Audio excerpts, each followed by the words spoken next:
So, mga kapatid, basa tayo ulit ng isang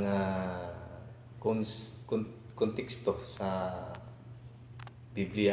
Kawikaan 21 verse 17. So, ang sabi dito, ang umiibig ng kalayawan ay magiging dukha. Ang umiibig sa alak at langis, hindi yayaman. So,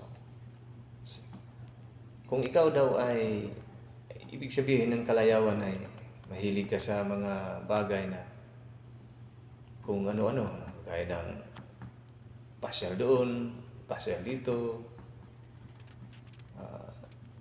yung buhay na parang mahilig ka talaga sa mga gala roon, gala rito, bili doon, bili rito. Yun po ang kalayawan. Gagastos ka ng gagastos eh. At ito pa ang umiibig sa alak din ay magiging duka. Alam mo na itong konseksyon ng pagiging lasinggero. No? Lasinggero ka, either magkasakit ka, talagang magluluka ka, talagang maging pulubi ka. Ay, magkasakit ka na, naubos na yung pera mo, kagastos sa hospital. Kaya dito talaga ay dapat natin itong iwasan. Kung gusto mong magkaroon ka ng maraming pera, hindi ka ng huwag ka sa kalayawan. Although, kailangan man natin yan maging libangin natin sarili, pero hindi sa sobra-sobra. Kung gusto mo maging masaya, na masayang-masaya ka, doon ka kay Lord. Umawit ka, magpuri ka. Yan po ang tunay na saya. Ang tunay na saya ay ang pag-ibig. Yan po ang tunay na kasiyahan kung mayroon kang pag-ibig. Pag-ibig sa iyong kapwa, pag-ibig sa pamilya mo, yung magpatawad ka.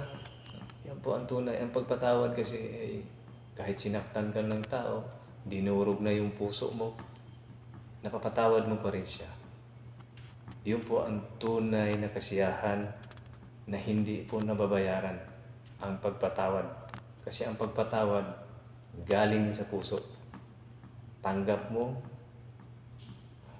yung kahit nasaktan ka, tanggap mo pa rin dahil sa pag-ibig mo. Dahil utos mo ng Panginoon na ibigin mo ang iyong kaaway. No? Sabi ng Panginoon, ibigin mo ang iyong kaaway. Yan po ang kanyang utos. Pinakamabigat po yan sa isang Kristiyano. Dahil yung utos po ng Panginoon yan, na ibigin mo yung kaaway. Kung ginawan kang ng masama, pagdasal mo pa nga daw, sabi niya. Pag-pray mo, yung iyong kaaway, kahit ginawan ka na ng masama. So, ganyan po mga kapatid. No? Ang umiibig ng kalayawan ay magiging dukha. No? Pag mahilig ka sa kalayawan, ay talagang hindi ka yayaman. Maging pulubi ka, maging dukha ka. At ang umiibig sa alak, magiging dukha rin. Dahil magkakasakit ka na, maubos na yung pera mo, gasto, pambayad ng ospital.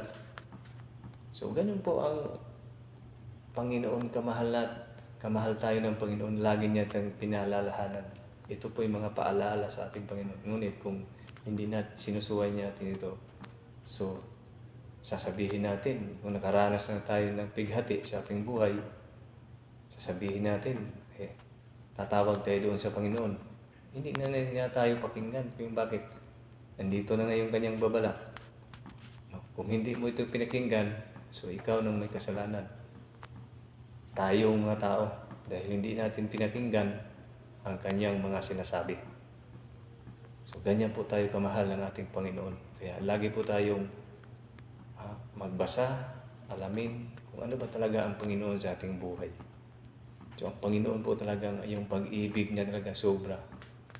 Kaya lagi nga tayong pinalahlan. Ang palaala, malaman mo kung tayo'y nagbabasa ng Biblia. So, yun ang mga kapatid, no? Kailangan po natin magbasa ng Biblia. Doon po yung tunay na ng buhay ng isang Kristiyano. So, God bless po.